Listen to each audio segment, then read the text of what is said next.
ಮಮ ಕಲ್ಯಾಣಂ ಹರಿರಹಯ ಮುಖಾಭಿದಃ ಗುರುಶ್ಚ ಮಧ್ವನಾಮಾ ಮೇ ವರದೋಸ್ತು ನಿರಂತರಂ.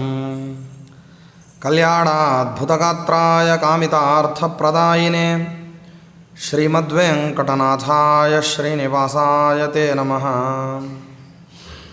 ವೇದಶಾಸ್ತ್ರಪುರಾಣಾಬ್ಧಿವಿಕ್ರೀಡನ ವಿಶಾರದಾನ್ ಶ್ರೀಸತ್ಯಧ್ಯಾನತೀರ್ಥಾಖ್ಯಾನುಪತಿಷ್ಠೆ ಗುರುನ್ ಮಮ. ವೇದಶಾಸ್ತ್ರಪುರಾಣಾರ್ಥರಸಪೀಯೂಷವರ್ಷಕಾನ್ ಶಿಷ್ಯವಾತ್ಸಲ್ಯಭರಿತಾನ್ನ ಜಾಲಿಹಾಳ ಗುರೂನ್ ಭಜೆ.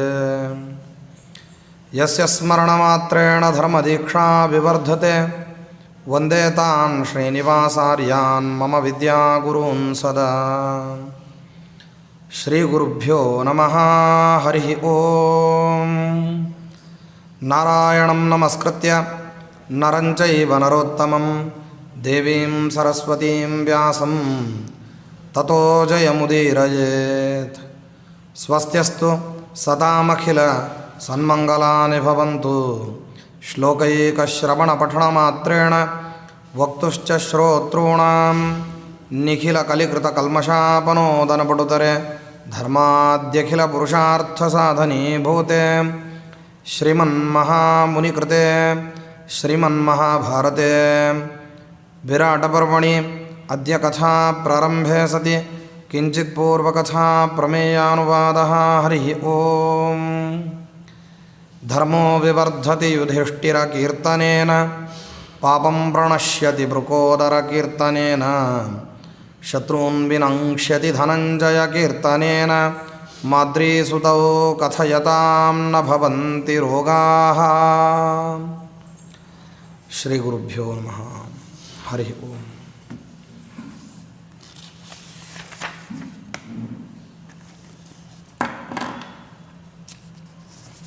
ದುರ್ಯೋಧನ ತಾನು ಯೋಚನೆ ಮಾಡಿದ್ದಕ್ಕನುಸಾರವಾಗಿ ವಿರಾಟ್ ರಾಜನನ್ನು ಪರಾಭವಗೊಳಿಸಿ ಗೋಧನವನ್ನು ಅಪಹಾರ ಮಾಡಬೇಕು. ಈಗ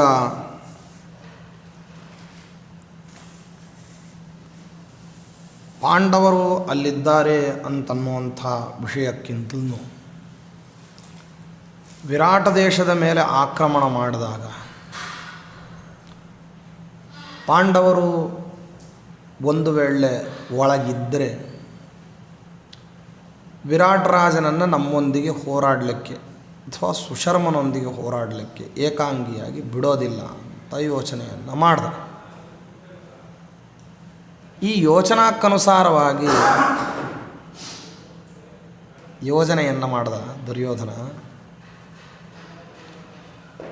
ಪಾಂಡವರನ್ನು ಅಜ್ಞಾತವಾಸದ ವಿಷಯದಲ್ಲಿ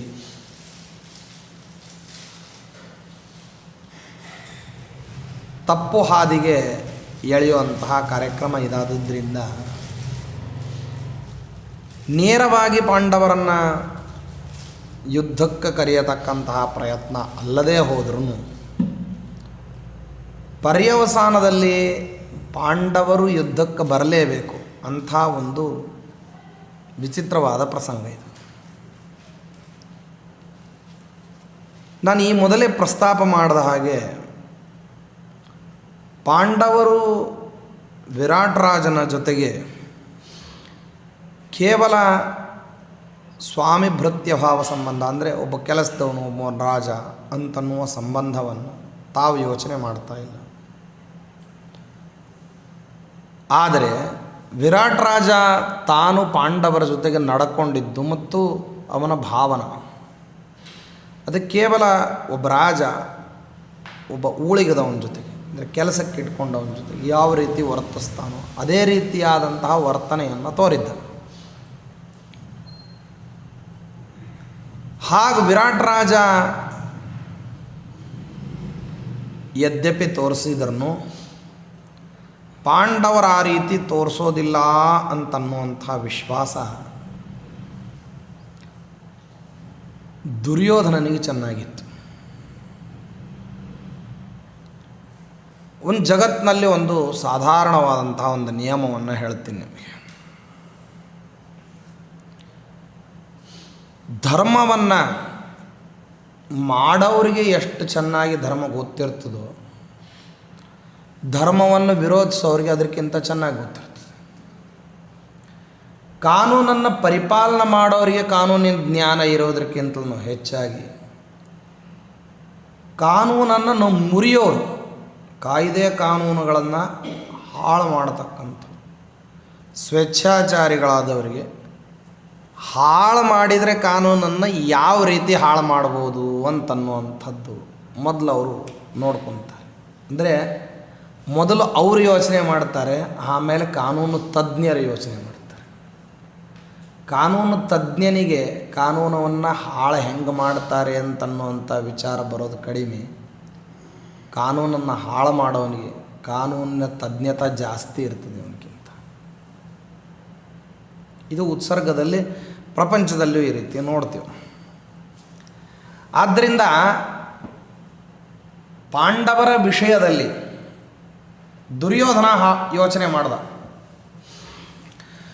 ವಿರಾಟ್ ನಗರದ ಮೇಲೆ, ವಿರಾಟ್ ರಾಜನ ಮೇಲೆ ದಂಡೆತ್ತಿ ಹೋದರೆ ಪಾಂಡವರು ವಿರಾಟ್ ರಾಷ್ಟ್ರದಲ್ಲೇ ಇದ್ದಾರೆ ಅಂತ ಈ ಯುಕ್ತಿಗಳಿಂದೆಲ್ಲ ಸಿದ್ಧ ಆಗಿದೆ ಅಂತಾದಾಗ ವಿರಾಟ್ ರಾಜನಿಗೆ ವಿಪತ್ತು ಬಂದರೆ ಅದನ್ನು ಪರಿಹಾರ ಮಾಡಲಿಕ್ಕೆ ಪಾಂಡವರು ತಾವು ಹೊರಗೆ ಬರ್ತಾರೆ ಅಂತ ಯೋಚನೆ ಮಾಡಿದ. ಹೌದಷ್ಟೇ. ದುರ್ಯೋಧನ ಈ ರೀತಿ ವಿಚಾರ ಮಾಡ್ತಾನೆ ಅಂತನ್ನುವಂತಹ ಅಂಶ ಪ್ರಾಯ ಕುರುಕುಲದ ಸಭಾದಲ್ಲಿ ಇದ್ದವರು ಯಾರು ಊಹಿಸದೆ ಹೋದ್ರೂ ಕೂಡ, ಅಥವಾ ಊಹಿಸಿದ್ರೂ ಅಲ್ಲಿ ವ್ಯಕ್ತವಾಗಿ ಹೇಳಿ ದುರ್ಯೋಧನ ನೀನು ವಿರಾಟ್ ದೇಶದ ಮೇಲೆ ದಂಡೆತ್ತಿ ಹೋಗಲಿಕ್ಕೆ ಇಂಥದ್ದೊಂದು ಕಾರಣ ಇದೆ ಅಂತ ಯಾರೂ ಕೂಡ ಹೇಳೋ ಹಾಗಿಲ್ಲ. ನೀನು ಪಾಂಡವರ ಮೇಲೆ ಯುದ್ಧಕ್ಕೆ ಹೋಗಬೇಕು ಅಂತ ಅಂದ್ಕೊಂಡಿದ್ದೀಯಾ, ಅದಕ್ಕಾಗಿ ವಿರಾಟ್ ದೇಶದ ಮೇಲೆ ಯುದ್ಧಕ್ಕೆ ಹೋಗುವಂಥ ಯೋಜನೆಯನ್ನು ಹಾಕಿದ್ದೀಯಾ ಅಂತ ಯಾರೊಬ್ಬರೂ ಕೂಡ ಕಾರಣ ಹೇಳಿ ನೀನು ಪಾಂಡವರನ್ನು ವಿರೋಧಿಸ್ಲಿಕ್ಕೆ ಹೊರಟಿದ್ದೀಯ, ಆದ್ದರಿಂದ ನಾವು ಹಿಂದೆ ಉಳಿದು ಬಿಡ್ತೀವಿ ಅಂತ ಯಾವ ಭೀಷ್ಮ ದ್ರೋಣ ಕೃಪಾದಿಗಳು ಕೂಡ ಆ ರೀತಿ ಮಾತಾಡೋ ಹಾಗಿಲ್ಲ. ಒಂದು ವೇಳೆ ಅವರು ಆ ರೀತಿ ಮಾತಾಡಿದರು ಅಂತಾದರೆ ಯುದ್ಧದ ಪ್ರಸಂಗ ಬಂದಂತಹ ಸಂದರ್ಭದಲ್ಲಿ ಇವರುಗಳು ತಾವೇನು ಮಾಡ್ತಾರೆ ಅಂದರೆ ಕಾರಣವನ್ನು ಮುಂದೊಡ್ಡಿ ಯುದ್ಧದಲ್ಲಿ ಆಗತಕ್ಕಂತಹ ಅವಘಡಗಳನ್ನು ತಪ್ಪಿಸ್ಕೊಳ್ಳಿಕ್ಕೆ ಹೇಡಿತನದ ಸೋಗು ಹಾಕ್ತಾರೆ ಅಂತ ಸಭಾ ಮಧ್ಯದಲ್ಲೇ ಎಲ್ಲರ ಎದುರಿಗೆ ಹೇಳ್ತಾನೆ ದುರ್ಯೋಧನ. ಅಂದರೆ ದುರ್ಯೋಧನ ತಾನು ಬಳಸಿರ್ತಕ್ಕಂತಹ ತಂತ್ರಕ್ಕೆ ಅನಿವಾರ್ಯವಾಗಿ ಪ್ರತಿಯೊಬ್ಬರೂ ಕೂಡ ಒಪ್ಕೊಳ್ಬೇಕು ಅಂಥದ್ದೊಂದು ಪರಿಸ್ಥಿತಿಯನ್ನೇನು ಮಾಡಿದ್ದಾನೆ, ನಿರ್ಮಾಣ ಮಾಡಿದ್ದಾನೆ. ಈಗ ಯಾವುದೇ ಕ್ರಮದಲ್ಲಿಯೂ ಕೂಡ ಮತ್ಸ್ಯ ದೇಶದ ಮೇಲೆ ಯುದ್ಧಕ್ಕೆ ಹೋಗೋದನ್ನು ಯಾರೂ ವಿರೋಧಿಸುವ ಹಾಗಿಲ್ಲ. ಹಾಗೊಂದು ವ್ಯವಸ್ಥೆಯನ್ನು ದುರ್ಯೋಧನ ನಿರ್ಮಾಣ ಮಾಡಿದ ಮೇಲೆ ಯುದ್ಧಕ್ಕೆ ಬನ್ನಿರಿ ಹೊರಡೋಣ ಅಂತ ಹೇಳಿ ಕರೀತಾ ಇದ್ದ. ಆದ್ದರಿಂದ ಪ್ರಾಯ ಒಂದು ಕ್ರಮದ ವಿರಾಟ್ ದೇಶಕ್ಕೆ ಯುದ್ಧಕ್ಕೆ ಹೋಗಬೇಕು ಅಂತನ್ನೋ ವಿಷಯದಲ್ಲಿ ಪ್ರಾಯ ಒಂದು ರೀತಿ ನೀವು ಹೇಳೋದಾದರೆ ಮಾರಲಿ ಒಂದು ಕ್ರಮದ ಗೆಲುವು ಅಂತನ್ನೋದು ದುರ್ಯೋಧನನಿಗೆ ತಾತ್ಕಾಲಿಕವಾಗಿ ಸಿಕ್ತು. ಯಾಕೆಂದರೆ ಯಾವುದಾದ್ರೂ ಇಂಥ ವಿಷಯ ಪಾಂಡವರ ವಿರುದ್ಧವಾಗಿ ಮಾಡಬೇಕು ಅಂತ ಹೊರಟ್ರೆ ಮೊದಲು ವಿರೋಧ ಮಾಡೋರು ಯಾರು ಅಂತಂದರೆ ಇಲ್ಲಿ ಸ್ವವ್ಯೂಹದಲ್ಲಿರೋರು. ಆ ವಿರೋಧವನ್ನು ಇಷ್ಟು ಜಾಣತನದಿಂದ ದುರ್ಯೋಧನ ಪರಿಹಾರ ಮಾಡಿಕೊಂಡ. ಆದರೆ ದುರ್ಯೋಧನ ಈ ರೀತಿಯಲ್ಲಿ ದಂಡೆತ್ತಿ ಬರ್ತಾನೆ ವಿರಾಟ್ ದೇಶದ ಮೇಲೆ ಅಂತನ್ನೋದು ಇಲ್ಲಿದ್ದವ್ರಿಗೆ ಗೊತ್ತಾಗದೇ ಇರ್ಬೋದು, ಆದರೆ ಅಲ್ಲಿದ್ದ ಪಾಂಡವರಿಗೆ ಇದರ ಬಗ್ಗೆ ಗೊತ್ತಿತ್ತು. ಅಲ್ಲೇನು ಭೀಮಸೇನ ದೇವರು, ದ್ರೌಪದಿ ದೇವಿ, ಧರ್ಮರಾಜ, ಅರ್ಜುನ ಇವರುಗಳಿದ್ದರು. ಇವರಿಗೆ ಚೆನ್ನಾಗಿ ದುರ್ಯೋಧನ ಕೀಚಕನ ವಧಾ ಉತ್ತರ ಕಾಲದಲ್ಲಿ ಇಲ್ಲಿಗೆ ದಂಡೆತ್ತಿ ಬರಬಹುದು ಅಂತನ್ನುವಂತಹ ಊಹೆ ಮೊದಲೇ ಇತ್ತವ್ರಿಗೆ.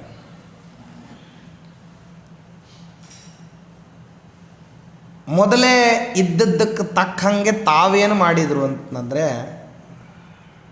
ಆಗ ದುರ್ಯೋಧನನ ಉಪಾಯಕ್ಕೆ ಪ್ರತ್ಯುಪಾಯವನ್ನು ಮಾಡಬೇಕು ಅಂತ ಹೊರಟರು. ಈ ಪ್ರತ್ಯುಪಾಯದ ವೈಖರಿ ವಾಸ್ತವದಲ್ಲಿ ಪಾಂಡರಾಜನ ಕಾಲದಲ್ಲೇ ಆಗಿತ್ತಿದು. ಎಲ್ಲಿಂದ ಎಲ್ಲಿಗೆ ಸಂಬಂಧ ಅಂತ ಯೋಚನೆ ಮಾಡ್ಬೋದು.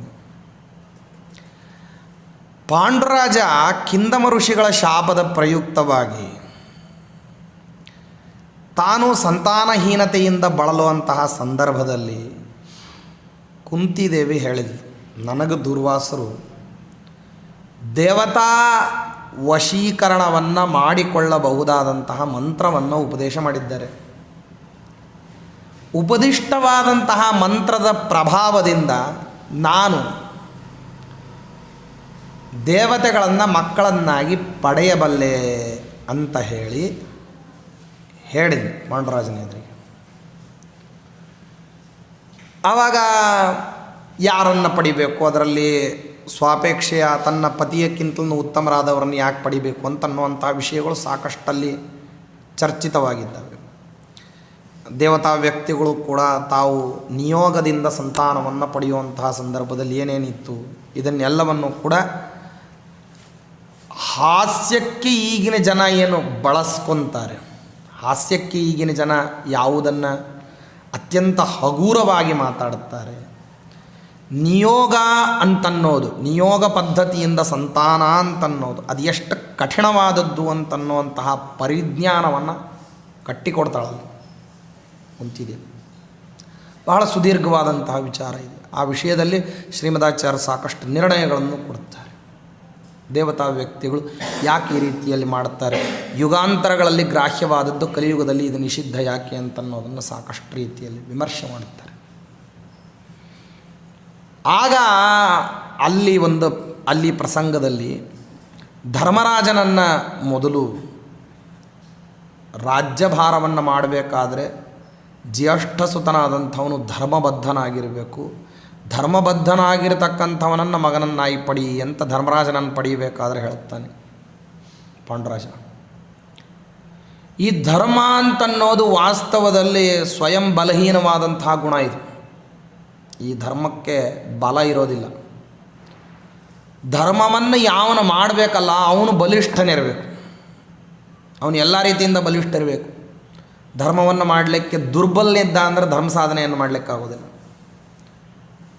ದೇಹದಿಂದ ಬಲ ಬೇಕು, ಬುದ್ಧಿಯಿಂದ ಬಲ ಬೇಕು. ಎಲ್ಲ ಕ್ರಮದ ಬಲವೂ ಕೂಡ ಧರ್ಮಾನುಷ್ಠಾನ ಮಾಡಬೇಕಾದ್ರೆ ಚೆನ್ನಾಗಿರಬೇಕು. ಎಷ್ಟು ಬಲಿಷ್ಠ ಇರ್ತಾನೆ ಅಷ್ಟು ಸುಲಭವಾಗಿ ಧರ್ಮಾಚರಣೆ ಮಾಡ್ತಾನೆ. ಎಷ್ಟು ದುರ್ಬಲನಾಗ್ತಾ ಹೋಗ್ತಾನೆ ಅಷ್ಟಷ್ಟು ಧರ್ಮಾಚರಣೆ ಅಂತನ್ನೋದೇನಾಗ್ತದೆ ಅಂದರೆ ಅವನಿಗೆ ಕಷ್ಟ ಆಗ್ತಾ ಹೋಗುತ್ತೆ. ಮನುಷ್ಯ ಅದಕ್ಕೆ ಧರ್ಮಾಚರಣೆ ಮಾಡಬೇಕಾದ್ರೆ ನಾನು ವಾಸ್ತವದಲ್ಲಿ ಧರ್ಮಾಚರಣೆಯನ್ನು ಮಾಡೋದಿಲ್ಲ ಅಂತ ಹೇಳಬಾರ್ದು. ಶಾಸ್ತ್ರ ಅದಕ್ಕೆ ಹೇಳಿಕೊಡ್ತದೆ ಏನಂತಂದರೆ, ಧರ್ಮಾಚರಣೆ ಮಾಡಲಿಕ್ಕೆ ನನಗೆ ಬೇಕಾದಂತಹ ಸಾಧನ ಪದಾರ್ಥಗಳನ್ನು ಕೊಡುವಂತಲೇ ದೇವ್ರ ಹತ್ರ ಕೇಳಬೇಕು.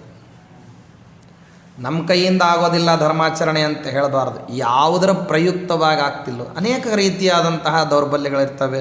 ಧನದಿಂದ ದೌರ್ಬಲ್ಯ ಇರ್ಬೋದು, ದೇಹದಿಂದ ದೌರ್ಬಲ್ಯ ಇರ್ಬೋದು, ಬುದ್ಧಿಯಿಂದ ದೌರ್ಬಲ್ಯ ಇರ್ಬೋದು, ಮಾನಸಿಕವಾದ ದೃಢತೆಯಿಂದ ದೌರ್ಬಲ್ಯ ಇರ್ಬೋದು. ಯಾವ ಕ್ರಮದ ದೌರ್ಬಲ್ಯ ಇರ್ತದೋ ಅಷ್ಟು ನಿಮಗೆ ಧರ್ಮಾಚರಣೆಯಲ್ಲಿ ಕೊರತೆ ಕಾಡುತ್ತೆ. ನೀವು ಧರ್ಮಾಚರಣೆ ಮಾಡಬೇಕಾದ್ರೆ ಯಾವಾಗಲೂ ಅಷ್ಟೆ, ನೀವು ಎಷ್ಟು ಸಬಲರಿರ್ತೀರಿ, ಎಷ್ಟು ಸಶಕ್ತರಿರ್ತೀರಿ, ಎಷ್ಟು ಸಮರ್ಥರಿರ್ತೀರಿ ಅಷ್ಟು ಲೀಲಾಜಾಲವಾಗಿ ಧರ್ಮವನ್ನು ಮಾಡುತ್ತೀರಿ. ಎಷ್ಟು ನೀವು ದುರ್ಬಲರಾಗ್ತೀರಿ, ಎಷ್ಟು ನೀವು ಧನಹೀನರಾಗ್ತೀರಿ, ಎಷ್ಟು ದರಿದ್ರರಾಗ್ತೀರಿ, ಎಷ್ಟು ನೀವು ಸುಲಭವಾಗಿ ಇನ್ನೊಬ್ಬರ ದಾಳಿಗೆ ಸಿಗಾಕ್ಕೊಳ್ತಕ್ಕಂಥ ಅಶಕ್ತರಾಗ್ತೀರಿ, ಅಷ್ಟು ನೀವು ಧರ್ಮಾಚರಣೆಯಲ್ಲಿ ಕೊರತೆಯನ್ನು ಅನುಭವಿಸ್ತೀರಿ. ಧರ್ಮವನ್ನು ಮಾಡಲಿಕ್ಕೆ ಪ್ರಬಲನಿರಬೇಕು. ಅದಕ್ಕಾಗಿ ಹೇಳ್ತಾನೆ ಪಾಂಡುರಾಜ, ಎರಡನೇ ಸಂತಾನವನ್ನು ಧರ್ಮಾಭಿಮಾನಿಯಾಗಿರ್ತಕ್ಕಂಥವನು ಇವನು ರಾಜ್ಯಭಾರ ಮಾಡಬೇಕಂದ್ರೆ, ಈ ಧರ್ಮವನ್ನು ಉಳಿಸ್ಕೊಳ್ಬೇಕಂದ್ರೆ ಅವಾಗ ಏನು ಬೇಕು, ಎಲ್ಲ ರೀತಿಯಿಂದ ಬಲಿಷ್ಠನಾದವನು ಧರ್ಮವನ್ನು ಮಾಡ್ತಾನೆ. ದುರ್ಬಲನಾದವನು ಏನಾಗ್ತಾನೆ, ಧರ್ಮ ಬಿಟ್ಬಿಡ್ತಾನೆ, ನನ್ನ ಕೈಯಿಂದ ಆಗೋದಿಲ್ಲ ಅಂತ. ಅದಕ್ಕಾಗಿ ಸಬಲರನ್ನು, ಸಶಕ್ತನನ್ನು ಬುದ್ಧಿಯಿಂದ, ಬಲದಿಂದ, ಯಶಸ್ಸಿನಿಂದ, ಧೈರ್ಯದಿಂದ, ಭಯರಾಹಿತ್ಯದಿಂದ, ಆರೋಗ್ಯಾದಿಗಳಿಂದ, ಜಾಡ್ಯಹೀನತಾದಿಂದ ಮತ್ತು ಒಳ್ಳೆ ವಾಗೀಂದ್ರಿಯದಲ್ಲಿ ಪ್ರಾಬಲ್ಯ ಇರೋದರ ಮೂಲಕವಾಗಿ ಯಾವನು ಜಗತ್ತಿನಲ್ಲಿ ಅತ್ಯಂತ ಸಮರ್ಥ ಅಂತಿದ್ದಾನೋ ಅವನನ್ನು ಎರಡನೇ ಮಗನನ್ನಾಗಿ ಕರಿ ಅಂತ ಹೇಳ್ದ. ಹಾಗೆ ಕರೆದಾಗ ಬಂದಿರತಕ್ಕಂಥವರೇ ಮೂರು ಲೋಕಕ್ಕೆ ಪ್ರಾಣದಾತರಾದಂತಹ ಮುಖ್ಯ ಪ್ರಾಣದೇವರು. ಅವರು ಭೀಮಸೇನ ದೇವರಾಗಿ ಅವತಾರ ಮಾಡಿದರು. ಮೂರನೇದವನ್ನ ಇದೇ ರೀತಿಯಲ್ಲಿ ಇವ ಬಲಿಷ್ಠ, ಇಷ್ಟು ಬಲಿಷ್ಠನಾದವನು ಸಿಗ್ಲಿಕ್ಕೆ ಸಾಧ್ಯ ಇಲ್ಲ. ಯಾಕಂದರೆ ಇವನ ನಂತರದವನನ್ನು ಮತ್ತು ದೇವಕಿ ದೇವಿ ಮಗನನ್ನಾಗಿ ಪಡೆದುಬಿಟ್ಟಿದ್ದಾಳೆ. ಯಾಕೆಂದರೆ ಇವನ ನಂತರದವನು ಶೇಷ ದೇವರು, ಅವನಲ್ಲಿ ಬಲರಾಮ ದೇವರಾಗಿ ಹುಟ್ಟುಬಿಟ್ಟಿದ್ದಾನೆ. ಗರುಡ ದೇವರಿಗೆ ಅವತಾರ ಇಲ್ಲ. ಇನ್ನು ಬೇರೆಯವರು ಯಾರು ಉಳಿಲಿಲ್ಲ. ರುದ್ರದೇವರು ಅಶ್ವತ್ಥಾಮಾಚಾರ್ಯರಾಗಿ ಹುಟ್ಟುಬಿಟ್ಟಿದ್ದಾರೆ. ಇನ್ನು ಉಳಿದದ್ದು ಯಾರು ಅಂದರೆ ಅವ್ರ ಕೆಳಗಿನವರು ಇಂದ್ರದೇವರು, ಅವರನ್ನು ಕರಿ ಅಂತ ಹೇಳ್ತಾನೆ. ಯಾಕೆ ಅಷ್ಟು ಬಲಿಷ್ಠನಾದವನು ಬೇಕು ಅಂತ ಯಾಕೆ ಕೇಳ್ತಿ ಅಂತ ಅನ್ನುವಂತಹ ಕುಂತಿದೇವಿಯ ಪ್ರಶ್ನೆಗೆ ಆಗ ಉತ್ತರ ಕೊಡ್ತಾನೆ ಪಾಂಡುರಾಜ. ಆ ಉತ್ತರ ಪ್ರಕೃತಕ್ಕೆ ಸಂಬಂಧಪಟ್ಟಿರ್ತಕ್ಕಂತಹ ಉತ್ತರ. ಏನು ಉತ್ತರ ಕೊಡ್ತಾನೆ ಅಂದರೆ, ರಾಜ್ಯಭಾರವನ್ನು ಮಾಡುವಂಥ ಸಂದರ್ಭದಲ್ಲಿ ಬಲಿಷ್ಠನಾಗಿರ್ತಕ್ಕಂಥವನು ಶತ್ರುಗಳ ಮೇಲೆ ದಿಗ್ವಿಜಯಕ್ಕೋ ಅಥವಾ ದಂಡೆತ್ತಿಯೋ ಹೋದ, ತನ್ನ ಸಾಮರ್ಥ್ಯಕ್ಕನುಸಾರವಾಗಿ ತನ್ನ ರಾಜ್ಯ ವಿಸ್ತರಣಾ ಆಕಾಂಕ್ಷಾದಿಂದಾಗಿ ತಾನು ಒಂದು ಕಡೆ ಮಗ್ನನಾಗಿದ್ದ ಅಂದರೆ, ಶತ್ರುಗಳು ಅನ್ನೋರು ಯಾವಾಗಲೂ ಕೂಡ ರಾಜನಿಗೆ ಒಬ್ಬರೇ ಇರೋದಿಲ್ಲ, ಅನೇಕ ಜನ ಇರ್ತಾರೆ. ಒಬ್ಬ ಈ ರೀತಿಯಲ್ಲಿ ಉಳಿಸ್ಕೊಳ್ಳಿಕ್ಕೆ ಹೋದರೆ ಇನ್ನೊಬ್ಬವನು ಹಾಳು ಮಾಡಲಿಕ್ಕೆ ಏನಾಗಿರ್ತಾನೆ ಬಂದಿರ್ತಾನೆ. ಆಗ ಬಲಿಷ್ಠನಾದಂಥವನು ರಾಜ್ಯವನ್ನು ನೋಡಲೋ ದಿಗ್ವಿಜಯವನ್ನು ಮಾಡಲೋ ಅಂತ ಹೇಳಿ ಇಬ್ಬಂದಿಯಲ್ಲಿ ಸಿಗಾಕ್ಕೊಳ್ತಾನೆ. ಅದಕ್ಕಾಗಿ ಒಬ್ಬ ರಾಜ್ಯದಲ್ಲಿದ್ದು ರಕ್ಷಣೆ ಮಾಡಬೇಕು, ಇನ್ನೊಬ್ಬನು ಹೊರಗೋಗಿ ಶತ್ರುಗಳನ್ನು ಸದಿಬಡಿಬೇಕು. ಅದಕ್ಕಾಗಿ ಬಲಿಷ್ಠನನ್ನೇ ಮೂರನೇದವನನ್ನಾಗಿ ಪಡಿ ಅಂತೇನು ಪಾಂಡರಾಜ ಹೇಳಿರ್ತಾನಲ್ಲ, ಅದು ಇಲ್ಲಿ ಪ್ರಸಂಗಕ್ಕೆ ಪ್ರಕೃತ ಪ್ರಸಂಗಕ್ಕೆ ಕೆಲಸಕ್ಕೆ ಬರ್ತದೆ. ಅದಕ್ಕಾಗೇ ದಕ್ಷಿಣ ಗೋಗ್ರಹಣದ ಸಂದರ್ಭದಲ್ಲಿ ಸುಶರ್ಮನ ಜೊತೆಗೆ ಯುದ್ಧ ಮಾಡಲಿಕ್ಕೆ ವಿರಾಟ್ ರಾಜ ಹೊರಡಬೇಕು ಅಂತ ಸಿದ್ಧನಾಗ್ತಾನೆ. ಸಿದ್ಧನಾದಾಗ ಧರ್ಮರಾಜಾದಿಗಳ ಎಲ್ರಿಗೂ ಧರ್ಮರಾಜ ಏನು ಹೇಳ್ತಾನೆ ಅಂದರೆ, ವಿರಾಟ್ ರಾಜನಿಗೆ, ನೋಡಪ್ಪ ವಿರಾಟ್ ರಾಜ, ನಾನು ಕೂಡ ಧರ್ಮರಾಜನ ಹತ್ತಿರದಲ್ಲಿದ್ದೆ, ಅಷ್ಟು ಇಷ್ಟು ಯುದ್ಧ ಅಂತನ್ನೋದನ್ನು ಕಲ್ತಿದ್ದೀನಿ. ನನಗೂ ಒಂದು ಸ್ವಲ್ಪ ಏನಪ್ಪ ಅಂತಂದರೆ ಯುದ್ಧ ಮಾಡಲಿಕ್ಕೆ ಅಂತ ಗೊತ್ತಿದೆ. ಸಾಮಾನ್ಯವಾಗೆಲ್ಲ ಬೇಕಾದಷ್ಟು ನನಗೂ ಸಾಮರ್ಥ್ಯ ಇರೋಣದ್ರಿಂದ ಆ ಯುದ್ಧವನ್ನು ಚೆನ್ನಾಗಿ ಬರೀ ಕೇಳಿ ತಿಳಿದಿದ್ದಲ್ಲ ಮಾಡಿಯೂ ಗೊತ್ತಿದೆ. ಆದ್ದರಿಂದ ನಾನೊಂದು ಸ್ವಲ್ಪ ನಿನಗೆ ಸಹಾಯಕ್ಕೆ ಬರ್ತೀನಿ ಅಂತ ಅನ್ನಿಸ್ತದೆ ಅಂತ ಹೇಳಿ ತಾನು ತಗೊಂಡ. ಹಾಗೇ ಏನು ಮಾಡ್ದ ಅಂದರೆ, ಆ ಅಡಿಗೆ ಭಟ್ಟ ಇದ್ದಾನಲ್ಲ, ಒಬ್ಬ ಭಾಳ ಸಮರ್ಥನಿದ್ದಾನೆ, ಹಿಂದಕ್ಕೆ ಜೀಮೂತ ಅಂತನ್ನುವಂಥ ಮಲ್ಲನನ್ನು ಕೊಂದಿದ್ಲ, ಅವನನ್ನು ಕರ್ಕೋ. ಹಾಗೆ ಅಶ್ವಶಾಲಾಧ್ಯಕ್ಷ, ಗೋಶಾಲಾಧ್ಯಕ್ಷ, ತಂತ್ರಿಪಾಲ ಮತ್ತು ಧಾಮಗ್ರಂಥಿ ಅಂತೇನಿದ್ದಾರೆ ಅವರನ್ನು ಕರ್ಕೊ ಅಂತ ನಕುಲ ಸಹದೇವರನ್ನು ಕರೀತಾನೆ. 3 ಜನರನ್ನು ತನ್ನನ್ನು ಹೊರತುಪಡಿಸಿ ಅವರಿಗೂ ಕೂಡ ಮತ್ತು ಕವಚ ಕುಂಡಲಾದಿಗಳನ್ನೆಲ್ಲವನ್ನು ಕೊಡಿಸಿ ರಥಾದಿಗಳಲ್ಲಿ ಸಿದ್ಧರಾಗಿ ಬರ್ತಾರೆ. ಆದರೆ ಧರ್ಮರಾಜ ಏನು ಹೇಳ್ತಾನೆ ಅಂತಂದರೆ, ವಿರಾಟ್ ರಾಜನನ್ನು ಮುಂದೆ ಹೋಗಲಿಕ್ಕೆ ಬಿಟ್ಟು ತಾವು ಹಿಂದೆ ಉಳಿತಾರೆ ಪಾಂಡವರು. ಆಗ ಏನು ಮಾಡ್ತಾನೆ ಅಂದರೆ, ನಕುಲ ಸಹದೇವಾದಿಗಳನ್ನು ಬರ ಹೇಳಿರ್ತಕ್ಕಂತಹ ಧರ್ಮರಾಜ ಅರ್ಜುನನನ್ನು ಬ್ಯಾಡ ಅಂತ ಹೇಳ್ತಾನೆ, ಇಲ್ಲೇ ಇರಲಿಕ್ಕೆ ಹೇಳ್ತಾನೆ. ಕಾರಣ ಏನು ಅಂದರೆ, ಯಾವುದನ್ನು ದುರ್ಯೋಧನ ಯೋಚನೆ ಮಾಡಿದ್ನಲ್ಲ, ಪಾಂಡವರೊಬ್ಬರನ್ನ ಈ ರೀತಿಯಲ್ಲಿ ನಾವು ಹಿಡಿಬೇಕಂದ್ರೆ, ಸುಶರ್ಮ ಯುದ್ಧ ಮಾಡಲಿಕ್ಕೆ ಹೋದ ಅಂತಂದರೆ ಪಾಂಡವರ ಆ ಕಡೆಗೆ ಯುದ್ಧ ಅಂತ ಅನ್ನೋದನ್ನು ವಿರಾಟ್ ರಾಜ ಸೋಲ್ಬಾರ್ದು ಅಂತಂತ ಸಹಾಯ ಮಾಡಲಿಕ್ಕೆ ಅಂತ ಹೋಗ್ತಾರೆ. ಆ ಸಮಯದಲ್ಲಿ ವಿರಾಟ ದೇಶದಲ್ಲಿ ಯಾರೂ ಇರೋದಿಲ್ಲ. ಲೀಲಾಜಾಲವಾಗಿ ವಿರಾಟ ದೇಶವನ್ನು ನಾವೇನು ಮಾಡಿಬಿಡ್ಬೋದು, ಕಬಳಿಸಿ ಬಿಡ್ಬೋದು. ಆಗ ನಾವು ಕಬಳಿಸಿಬಿಟ್ವಿ ಅಂತಂದರೆ ವಿರಾಟ್ ರಾಜ ಸ್ವಯಂ ತಾನೇನಾಗ್ತಾನೆ, ಬಲಹೀನನಾಗ್ತಾನೆ, ರಾಜ್ಯಹೀನನಾಗ್ತಾನೆ. ಪಾಂಡವರು ಅವನ ಜೊತೆಗೆ ನಿಂತುಕೊಂಡು ಅವರೂ ಭಿಕ್ಷದವರು, ಇವನು ಭಿಕ್ಷದವನು. ಅವನನ್ನು ಏನು ಮಾಡಿರ್ತಾರೆ, ಸುಶರ್ಮನ ಜೊತೆಗೆ ಯುದ್ಧ ಮಾಡಲಿಕ್ಕೆ ಹೋದಾಗ ಏನಾಗಿರ್ತಾರೆ, ಪಾಂಡವರು ಪ್ರಕಟರಾಗಿರ್ತಾರೆ. ಆದ್ದರಿಂದ ಅಜ್ಞಾತವಾಸ ಹಾಳಾಗ್ತದೆ. ವಿರಾಟ್ ರಾಜ ರಾಜ್ಯದಿಂದ ಹೊರಗೆ ಬಂದಿರ್ತಾನೆ, ಆದ್ದರಿಂದ ಅವ ರಾಜ್ಯ ಕಳ್ಕೊತಾನೆ. ರಾಜ್ಯವನ್ನು ನಾವು ಮುತ್ತಿಗೆ ಹಾಕ್ಕೊಂಡಿರ್ತೀವಿ, ಆದ್ದರಿಂದ ರಾಜ್ಯ ನಮ್ಮ ವಶದಲ್ಲಿರ್ತದೆ. ಸುಶರ್ಮ ಬಂದ ರಾಜ್ಯವನ್ನು ಕೇಳಿದರೆ ವಿರಾಟ್ ರಾಜನ ಕಥೆಯನ್ನು ಹೇಳಿಬಿಟ್ಟು ಸುಶರ್ಮನನ್ನು ಬಿಡಿಸೋದು, ಸುಶರ್ಮನ ಕಥೆಯನ್ನು ಹೇಳಿಬಿಟ್ಟು ವಿರಾಟ್ ರಾಜನನ್ನು ಸಮಾಧಾನ ಮಾಡಿಸಿ ಉಭಯ ಥಾಪಿ ಏನು ಮಾಡಿಬಿಡೋದು, ವಿರಾಟ್ ರಾಜನ ಸಂಪೂರ್ಣ ಸಂಪತ್ತನ್ನು ನೋಡ್ರಿ, ವಿದೌಟ್ ಇನ್ವೆಸ್ಟ್ಮೆಂಟ್ ಫುಲ್ ಪ್ರಾಫಿಟ್ ಅಂತ ಅನ್ನೋದು ಇದನ್ನೇ ಹೇಳೋದು. ಯಾವುದೇ ವಿಧವಾಗಿರ್ತಕ್ಕಂಥದ್ದು ಕೇವಲ ಹೆಸರು. ನಾಮ ಮಾತ್ರದ ಬಲ. ಇಲ್ಲಿ ಯಾರ್ಯಾರಿದ್ದಾರೆ ಗೊತ್ತೇನ್ರಿ? ನಮ್ಮ ಸೈನ್ಯದಲ್ಲಿ ಕೃಪಾಚಾರ್ಯ ಇದ್ದಾರೆ, ಭೀಷ್ಮಾಚಾರ್ಯರು ಇದ್ದಾರೆ, ಕರ್ಣ ಇದ್ದಾನೆ, ದುಶ್ಯಾಸನ ಇದ್ದಾನೆ, ನಾ ಇದ್ದೀನಿ, ಶಕುನಿ ಇದ್ದಾನೆ. ಏನು ಅಂದ್ಕೊಂಡಿದ್ದೀರಿ? ನಾವೆಲ್ಲ ಅತಿರಥ ಮಹಾರಥರುಗಳು ಯುದ್ಧಕ್ಕೆ ನಿಂತು ಬಿಟ್ವಿ ಅಂದರೆ ಅಷ್ಟೇ ಅಂತ ಹೇಳಿದ್ದಕ್ಕೋಸ್ಕರನೇ ಹೆದರ್ಕೊಂಡು ಏನು ಮಾಡಬೇಕು, ಅವ ಇದ್ದವನ್ನೆಲ್ಲನೂ ತಂದನ್ನು ಬಿಟ್ಟು ಓಡೋಗ್ಬೇಕು ಅವನು. ಮತ್ತು ನಿಜವಾಗಿ ಯುದ್ಧ ಮಾಡ್ಲಿಕ್ಕೆ ಹೋದವ್ರು ಯಾರು? ಸುಶರ್ಮ. ಈ ರೀತಿ ಇವನೊಂದು ಕುಟಿಲ ತಂತ್ರವನ್ನು ಏನು ಮಾಡ್ತಾನೆ, ಉಪಯೋಗಿಸ್ತಾನೆ ಅಂತನ್ನುವಂತಹ ವಿಚಾರ ಯದ್ಯಪಿ ಎಲ್ರಿಗೂ ಆ ಪಕ್ಷದಲ್ಲಿದ್ದವ್ರಿಗೆ ಗೊತ್ತಾದ್ರೂ ಅವ್ರು ಹೇಳೋ ಹಾಗಿರಲಿಲ್ಲ. ಧರ್ಮರಾಜನಿಗೆ ಗೊತ್ತಾಯಿತು, ಅವನು ಹೇಳಲಿಲ್ಲ. ಆದರೆ ಇದಕ್ಕೆ ಪ್ರತಿಯಾಗಿ ಏನು ಮಾಡಬೇಕಾಗಿದೆಯಲ್ಲ ಆ ಕೆಲಸ ಮಾತ್ರ ಮಾಡಿದ. ಭೀಮಸೇನ ದೇವರನ್ನ ಕರ್ಕೊಂಡು ಹೊರಟ ಯುದ್ಧಕ್ಕೆ, ಅರ್ಜುನನನ್ನು ರಾಜ್ಯದಲ್ಲೇ ಬಿಟ್ಟ. ರಾಜ್ಯದಲ್ಲೇ ಅರ್ಜುನನನ್ನು ಬಿಟ್ಟ ಅಂದರೆ ಅರ್ಜುನನನ್ನು ಬಿಟ್ಟಾಗ ಅರ್ಜುನನಿಗೆ ಗೊತ್ತಿರಲಿಲ್ಲ ಅಂತಲ್ಲ, ಹೇಳಿತನದ ವೇಷ ಅಂತನ್ನೋದನ್ನು ಮೇಲ್ನೋಟಕ್ಕೆ ತನ್ನ ಯಾಕೆ ಬಿಟ್ಟೋಗಿದ್ದಾನೆ ಅಂತ ಯಾರಾದರೂ ಆಕಸ್ಮಿಕವಾಗಿ ಏನಾದರೂ ಕಂಡು ಹಿಡಿದು ಕೂಡ ಕೇಳಿದರೆ ನಿನ್ನನ್ನು ಯಾಕೋ ಬಿಟ್ಟು ಹೋದ ಅಂತಂದ್ರೆ, ನನ್ನ ಯಾಕೆ ಬಿಟ್ಟು ಹೋದ, ನಾನು ಹೇಳಿ ನನ್ನ ನಪುಂಸಕ ಅನ್ನೋ ಕಾರಣಕ್ಕೆ ಬಿಟ್ಟು ಹೋದ ಅಂತ ಅವ ಪ್ರಶ್ನೆಗೆ ಉತ್ತರ ಕೊಡುವಂಥ ಪ್ರಸಂಗವೂ ಇಲ್ಲ. ಯಾಕೆ ಅಂದರೆ ಅವ ಅರ್ಜುನ ಅಂತಲೇ ಯಾರಿಗೂ ಪರಿಭಾವಿಸ್ಲಿಕ್ಕೆ ಅವಕಾಶವೂ ಇಲ್ಲ. ಹೀಗಾಗಿ ಏನು ಮಾಡ್ದ, ವಾಸ್ತವದಲ್ಲಿ ಪಾಂಡುರಾಜ ಯಾವ ಉದ್ದೇಶದಿಂದ ಅರ್ಜುನನನ್ನು ಪಡೆದಿದ್ನೋ ಕುಂತಿದೇವಿಗೆ ಹೇಳಬೇಕಾದ್ರೆ ಆ ಉದ್ದೇಶ ಅದನ್ನು ಏನು ಮಾಡ್ದ, ಧರ್ಮರಾಜ ಸಮರ್ಥವಾದ ಕ್ರಮದಲ್ಲಿ ಆ ಉದ್ದೇಶವನ್ನು ಈಗ ಬಳಸ್ಕೊಂಡ. ಅದು ಪಾಂಡುರಾಜ ಹೇಳಿದ್ದು ಯಾವ ಉದ್ದೇಶದಲ್ಲಿ, ಧರ್ಮರಾಜ ರಾಜ್ಯಭಾರ ಮಾಡತಕ್ಕಂತಹ ಸಂದರ್ಭದಲ್ಲಿ ಒಂದು ವೇಳೆ ದಿಗ್ವಿಜಯಕ್ಕೆ ಭೀಮಸೇನ ದೇವರು ಹೋಗ್ಬಿಟ್ರೆ ಆಗ ಬೇರೆಯವರು ಇಲ್ಲದೆ ಇದ್ದದ್ರಿಂದ ಈ ಅನರ್ಥ ಆಗ್ಬೋದು ಅಂಥೇಳಿ ಪಾಂಡುರಾಜ ಯೋಚನೆ ಮಾಡಿ ಈ ನಿಯಮಕ್ಕನುಸಾರವಾಗಿ, ಈ ಒಂದು ನೀತಿಗನುಸಾರವಾಗಿ ತಾನೇನು ಮಾಡಿದ್ದ, ಭೀಮಸೇನ ದೇವರು ಇರಬೇಕಾದ್ರೂ ಅರ್ಜುನನನ್ನು ಒಬ್ಬ ಮಗನನ್ನಾಗಿ ಪಡೀ ಅಂತನ್ನುವಂಥ ವಿಚಾರವನ್ನು ಪಾಂಡುರಾಜ ಪ್ರಸ್ತಾಪ ಮಾಡಿದ್ದ.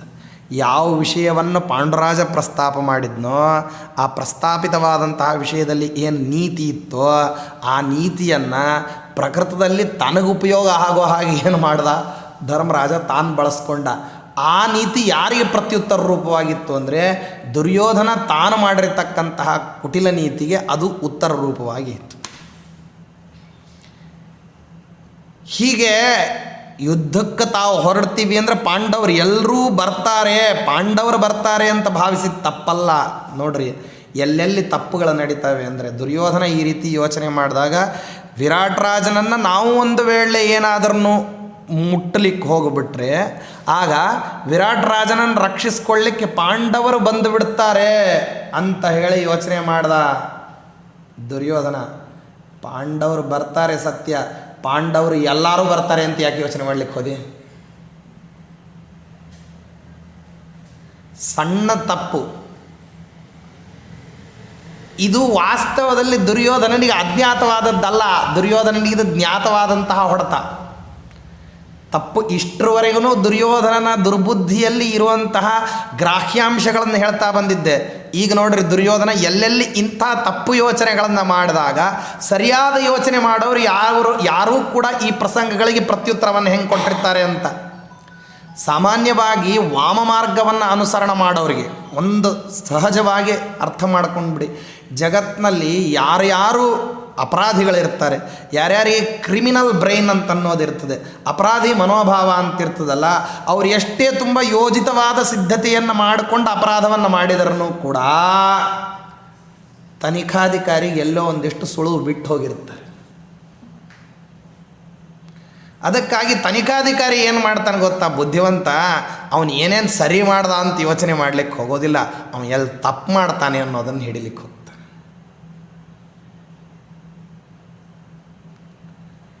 ಈಗ ಧರ್ಮರಾಜ ಏನು ಬಳಸಿದ್ನಲ್ಲ ಯಾವುದನ್ನು, ವಿರಾಟ್ ರಾಜ ಯುದ್ಧಕ್ಕೆ ಮುಂದಾಗಿ ಹೋಗಲಿ, ನಾನು ವಾಸ್ತವದಲ್ಲಿ ಹಿಂದಾಗಿ ಹೋಗ್ತೀನಿ ಅಂತ ಹೇಳಿದ್ನಲ್ಲ ಧರ್ಮರಾಜ. ಈ ಧರ್ಮರಾಜ ಎರಡನೇ ನೀತಿಯನ್ನು ಎರವಲಾಗಿ ಯಾರಿಂದ ಪಡೆದಿದ್ದ ಅಂದರೆ ಭೀಮಸೇನ ದೇವರಿಂದ ಪಡೆದಿದ್ದ. ಅದು ಎಲ್ಲಿಯೇ ನೀತಿ ಅಂತ ಅನ್ನೋದು ಒಂದು ಸ್ವಾರಸ್ಯ ಇದೆ. ಮಹಾಭಾರತದಲ್ಲೇ ಬರತಕ್ಕಂತಹ ಪ್ರಶ್ನೆಗಳಿಗೆ ಮಹಾಭಾರತದ ಬೇರೆ ಪ್ರಸಂಗದಿಂದ ಉತ್ತರ ಇದೆ. ಅದೊಂದು ವಿಚಿತ್ರ. ಗೀತಾದಲ್ಲಿ ಬರತಕ್ಕಂಥ ಪ್ರಶ್ನೆಗಳಿಗೆ ಗೀತಾದ ಶ್ಲೋಕಗಳಿಂದಲೇ ಉತ್ತರ ಇದೆ.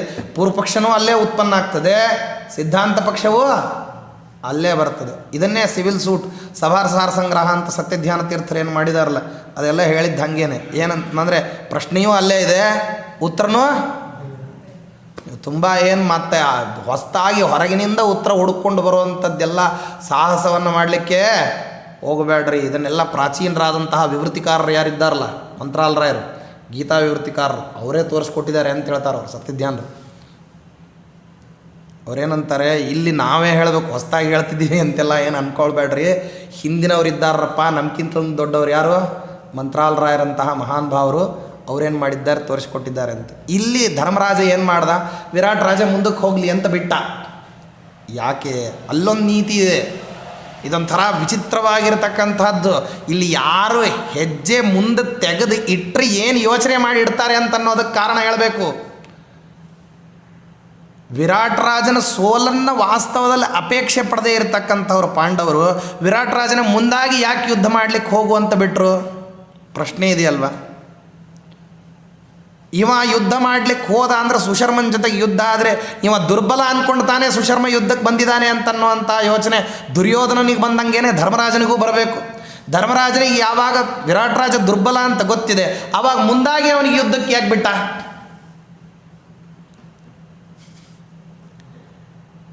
ಎಷ್ಟು ವಿಚಿತ್ರ ಅಲ್ವಾ. ಅತ್ಯಂತ ಮಾರಲಿ ಬರತಕ್ಕಂತಹ, ಮಾರಲಿ ರೈಸ್ ಆಗುವಂತಹ ಕ್ವಶನ್ ಇದು. ಯಾಕೆ ಬಿಡಬೇಕು ಹಾಗಾದ್ರೆ? ಕಾರಣ ಮೊದಲನೇದು ಭಾಳ ಸ್ವಾರಸ್ಯ. ಅದಕ್ಕೆ ಹಿಂದಿಂದೊಂದು ಪ್ರಸಂಗ ಹೇಳ್ತೀನಿ.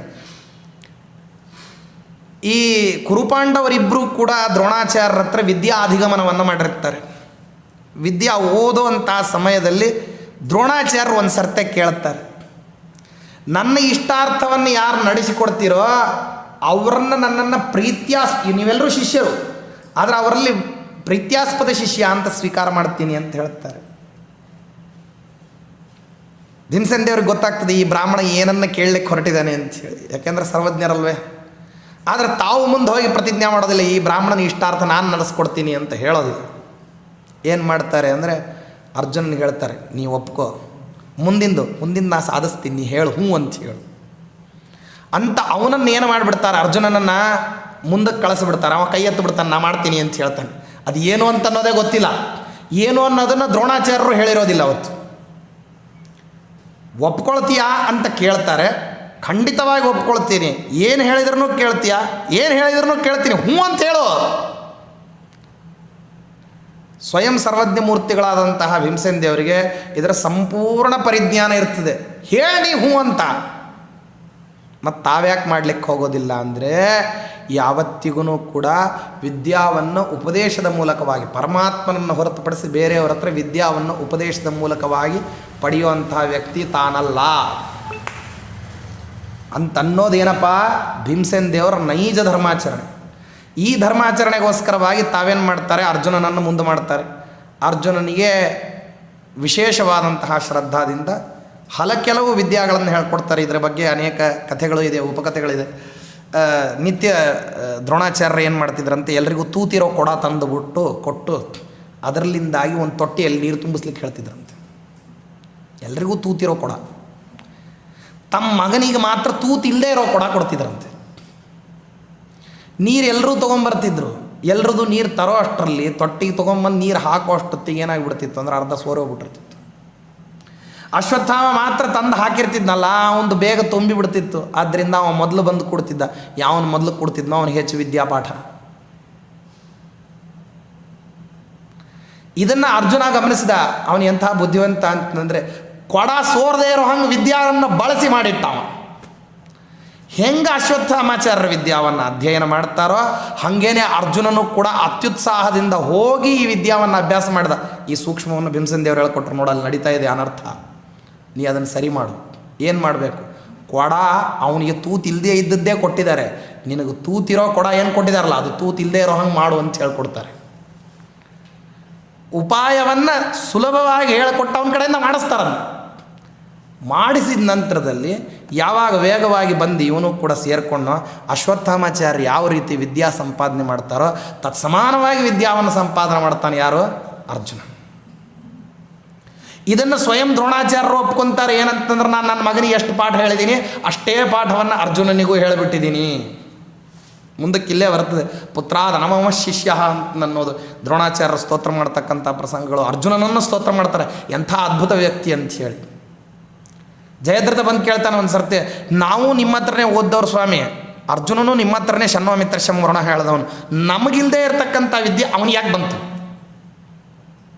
ದ್ರೋಣಾಚಾರ್ಯರು ಯಾವಾಗ ಅವಂದೇ ಮಾರನೇ ದಿವಸ ಮರಣ ಇದ್ದಾಗ ಅಲ್ಲಿ ಪ್ರತಿಜ್ಞೆ ಮಾಡಿರ್ತಾನೆ ಅರ್ಜುನ, ನಾಳಿನ ಸೂರ್ಯಾಸ್ತವನ್ನು ಜಯದ್ರಥ ನೋಡಿದರೆ ನಾನು ನೋಡೋದಿಲ್ಲ, ನಾನು ನೋಡಿದರೆ ಜಯದ್ರಥ ನೋಡಬಾರ್ದು ಅಂತ ಪ್ರತಿಜ್ಞೆ ಮಾಡಿರ್ತಾನೆ.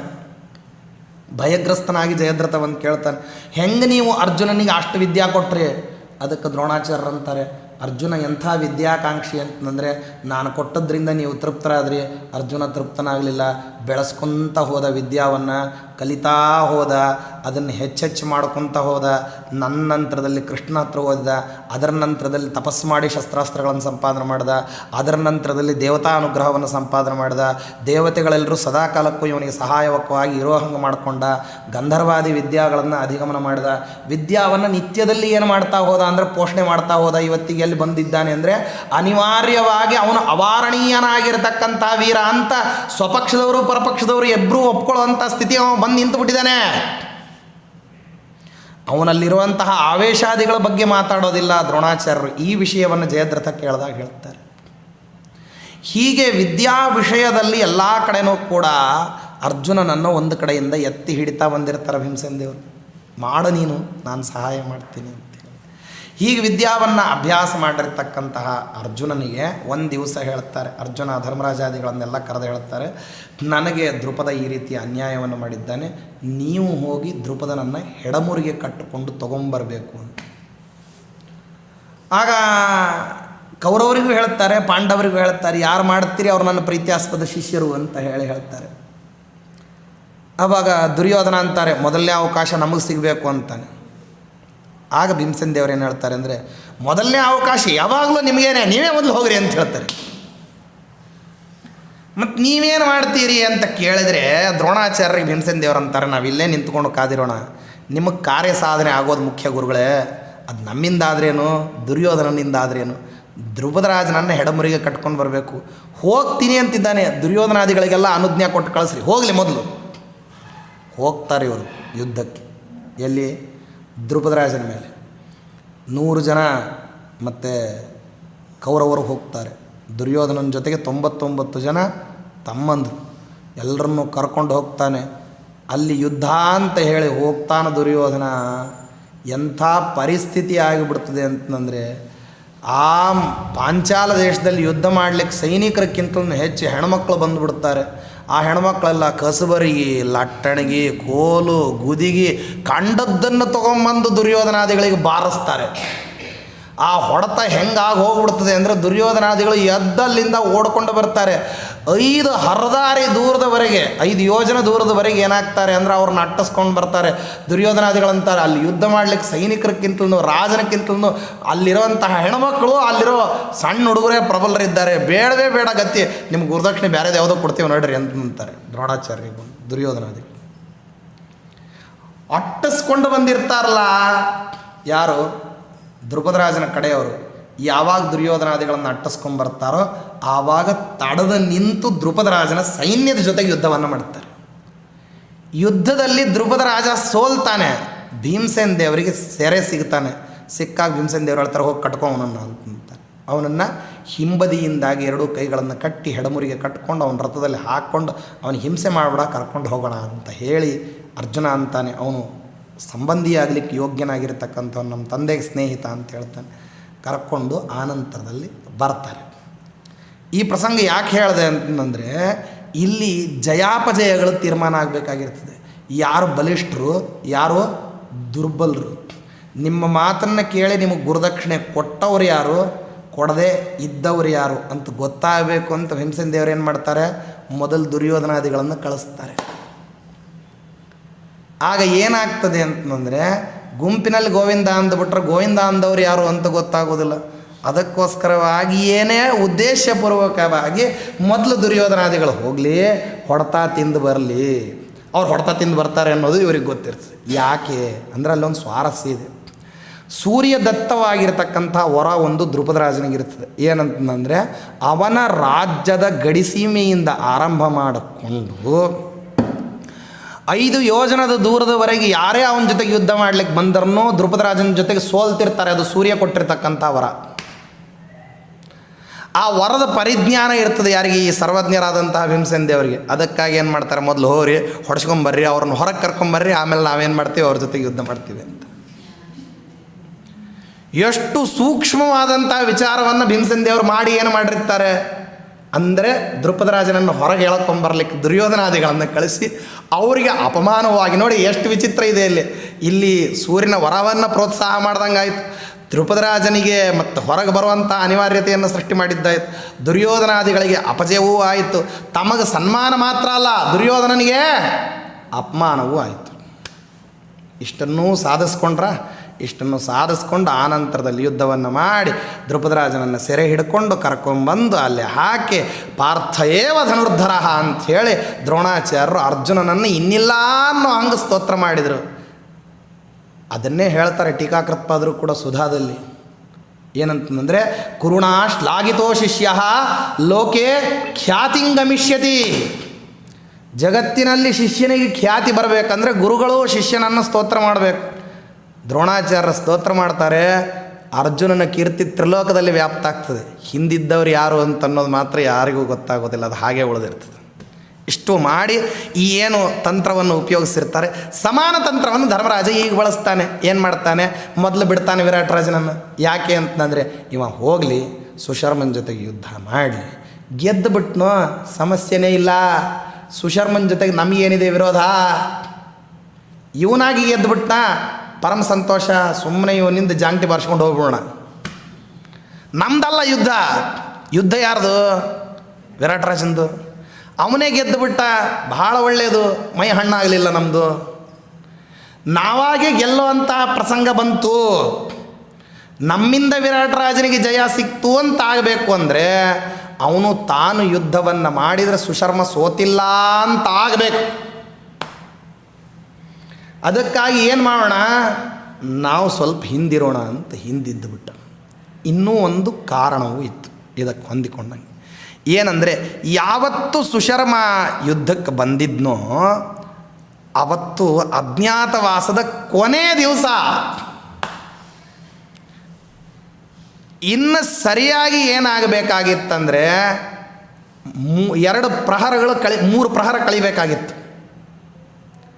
ಮಧ್ಯಾಹ್ನದಿಂದ ಆರಂಭ ಮಾಡಿಕೊಂಡು 3 ಪ್ರಹರ ಕಳೆದು ಬಿಟ್ಟರೆ ಅಲ್ಲಿಂದ ಏನಾಗ್ತದೆ ಅಂತಂದರೆ ಅಜ್ಞಾತವಾಸ ಪೂರ್ತಿ ಆಗ್ತದೆ.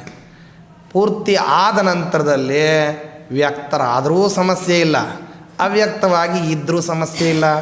ಆದ್ದರಿಂದಾಗಿ ವಿರಾಟರಾಜ ಹೋಗಿ ಅಲ್ಲಿ ಹೊಡೆತ ತಿನ್ನಲಿ ಅಂತನ್ನೋ ಅಪೇಕ್ಷೆ ಅಲ್ಲ, ಯುದ್ಧ ಅವನದಾದದ್ರಿಂದಾಗಿ ಮೊದಲು ಅವನು ಯುದ್ಧ ಮಾಡಬೇಕು ಅಂತನ್ನೋದು ಮೊದಲನೇದ್ದು. ಎರಡನೇದಾಗಿ ಅವನೇ ಗೆಲುವು ತಂದುಕೊಂಬಿಟ್ಟ, ಸ್ವಸಾಮರ್ಥ್ಯದಿಂದಲೇ ಗೆಲುವನ್ನು ಸಂಪಾದನೆ ಮಾಡಿದ ಅಂದರೆ ಅದನ್ನು ನಾವು ಕೊಟ್ಟಿವೆ ಅಂತ ಯಾಕಾಗಬೇಕು? ಇದು ಮೊದಲನೇದ್ದು.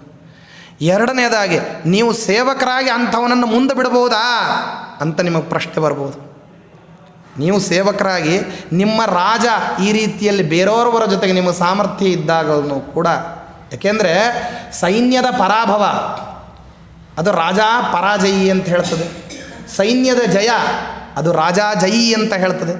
ರಾಜ ಜಯಿ ಅಂತನ್ನೋದು ಸೈನ್ಯದ ಜಯದ ಮೇಲೆ, ರಾಜ ಪರಾಜಯಿ ಅನ್ನೋದು ಕೂಡ ಸೈನ್ಯದ ಪರಾಭವದ ಮೇಲೆ ಅವಲಂಬಿತ ಆಗಿದೆ.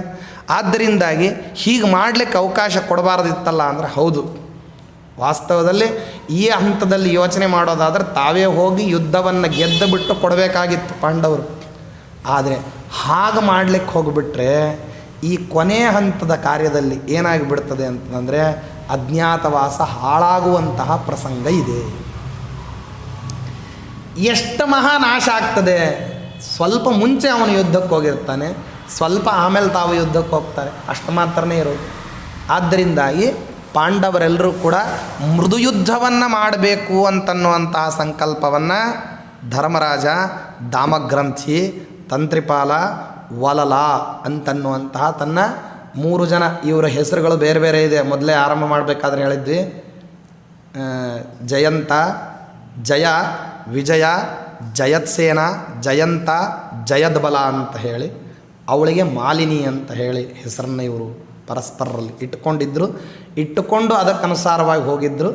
ಈ ಮಾತುಗಳಲ್ಲೇ ಏನು ಮಾಡ್ಕೊತಾರೆ ಅಂದರೆ, ನಾವು ಹೀಗಿರಬೇಕು, ಈ ರೀತಿಯಲ್ಲೇ ನಾವೇನು ಮಾಡಬೇಕು, ಇವತ್ತಿನ ರಾತ್ರಿಯ ಪ್ರಹರ ಮುಗಿಯೋ ತನಕ ಈ ರೀತಿ ಸೌಮ್ಯವಾದ ಯುದ್ಧವನ್ನು ಮಾಡಿ, ಆ ಯುದ್ಧದಲ್ಲೇ ವಿರಾಟ್ ರಾಜನ ಜಯಾಪಜಯಗಳನ್ನು ನಿರೀಕ್ಷೆ ಮಾಡಿ, ಆಕಸ್ಮಿಕವಾಗಿ ಪ್ರಾಣಾಪಾಯಕ್ಕೆ ವಿರಾಟ್ ರಾಜ ಒಳಗಾಗಿ ಬಿಟ್ಟರೆ ಆಗ ಆ ಯುದ್ಧದಲ್ಲಿ ನಾವು ಸ್ವತಃ ಸುಶರ್ಮನನ್ನು ಹಿಡಿದು ಏನು ಮಾಡಬೇಕು ಅಂತಂದರೆ ವಿರಾಟ್ ರಾಜನಿಗೆ ಜಯ ಸಂಪಾದನೆ ಮಾಡಿಕೊಡಬೇಕು ಅಂತನ್ನೋ ನಿರ್ಧಾರವನ್ನು ಏನು ಮಾಡ್ತಾನೆ ಧರ್ಮರಾಜ ಹೇಳ್ತಾನೆ.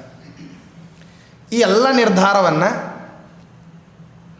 ತನ್ನ ತಮ್ಮಂದರಿಗೆ ಧರ್ಮರಾಜ ಸೂಕ್ಷ್ಮ ರೂಪೇಣ ತಿಳಿಸ್ತಾನೆ. ಇದರ ಸಂಪೂರ್ಣ ಪ್ರಮಾಣದ ಜ್ಞಾನ ಭೀಮಸೇನ ದೇವರಿಗಿದ್ದೇ ಇರುತ್ತೆ. ಈ ನಿರ್ಧಾರವನ್ನು ಧರ್ಮರಾಜ ಮಾಡಲಿಕ್ಕೆ ಒಂದು ಆಂತರ್ಯವೂ ಇದೆ. ಹಿಂದೆಂದೋ ಒಂದಾವೃತ್ತಿ ಸುಶರ್ಮನಿಗೆ ವಿರಾಟ್ ರಾಜನ ಜೊತೆಗೆ ವಿರೋಧ ಬಂದಿದ್ದರೆ, ಇವತ್ತಿಗೆ ಸುಶರ್ಮ ವಿರಾಟ್ ರಾಜನ ಮೇಲೆ ಯುದ್ಧಕ್ಕೆ ಬರ್ತಿದ್ದಾನೆ ಅಂತಂದರೆ ಸುಶರ್ಮನಿಗೆ ಕೀಚಕನ ಮರಣದ ವೃತ್ತಾಂತ ಗೊತ್ತಾಗಿರಬೇಕು. ಇವತ್ತಿಗೆ ವಿರಾಟ್ ರಾಜನಿಗೆ ಸಹಾಯಕರಾಗಿ ಕೀಚಕರಾಗಲಿ ಉಪಕೀಚಕರಾಗಲಿ ಇಲ್ಲ. ಆದ್ದರಿಂದ ನಿಸ್ಸಹಾಯನಾಗಿರತಕ್ಕಂಥ ಇವನನ್ನು ಹೊಡೆಯಬಹುದು ಅಂತನ್ನುವಂಥ ವಿಷಯದಲ್ಲಿ ಸುಶರ್ಮ ಸ್ವಯಂ ಬಂದಿದ್ದಾನೆ ಅಂತ ಹೇಳಿ ಯೋಚನೆ ಮಾಡ್ಬೋದಲ್ವ. ಆದರೆ ಧರ್ಮರಾಜ ಆವಾಗ ಒಂದು ವಿಷಯವನ್ನು ಸ್ಪಷ್ಟೀಕರಣ ಮಾಡ್ತಾನೆ. ಇದು ಕೀಚಕನ ಮರಣದ ನಿಮಿತ್ತವಾಗಿ ಇದ್ದಕ್ಕಿದ್ದ ಹಾಗೆ ಸುಶರ್ಮ ಬರಲಿಕ್ಕೆ ಸುಶರ್ಮ ತನ್ನ ಬಲಾಬಲಗಳನ್ನು ಯೋಚನೆ ಮಾಡ್ಕೊತಾನೆ. ಯಾವನೇ ರಾಜ, ನಾನು ಅದಕ್ಕೆ ಹಿಂದೆ ಹೇಳಬೇಕಾದ್ರೆ ಯುದ್ಧದ ಲೆಕ್ಕಾಚಾರಗಳು ಏನಿರ್ತವೆ, ಯುದ್ಧದಲ್ಲಿ ನಷ್ಟ ಆಗೋದಾದರೆ ಹೇಗೆ, ಯಾಕೆಂದರೆ ಯುದ್ಧದಲ್ಲಿ ಮೊದಲನೇ ಅತ್ಯಂತ ದೊಡ್ಡ ನಿಯಮ ಅಂದರೆ ಯುದ್ಧದಲ್ಲಿ ಗೆಲುವು ಅನ್ನೋದು ಸೋಲಿಗೆ ಸಮಾನ, ಸೋಲು ಅನ್ನೋದು ಸಾವಿಗೆ ಸಮಾನ ಅಂತ ಮೊದಲೇ ನಿಯಮ ಹೇಳಿಬಿಟ್ಟಿದ್ದೀನಿ. ಇಂಥ ಒಂದು ಅವಘಡವನ್ನು ಎದುರುಗೊಳ್ಳಬೇಕು ಅಂತ ಕೇವಲ ದ್ವೇಷಕ್ಕಾಗಿ ಸುಶರ್ಮ ಬರೋಕ್ಕಿಂತಲೂ ಮುಂಚೆ ವಿರಾಟ್ ರಾಜನಿಗೆ ಯಾರಾದರೂ ಸಹಾಯಕರು ಇದ್ದಾರೋ ಇಲ್ವೋ ಅಂತ ಯೋಚನೆ ಮಾಡಲಾರ್ದೇ ಸುಶರ್ಮ ಯುದ್ಧಕ್ಕೆ ಬರೋದಿಲ್ಲ.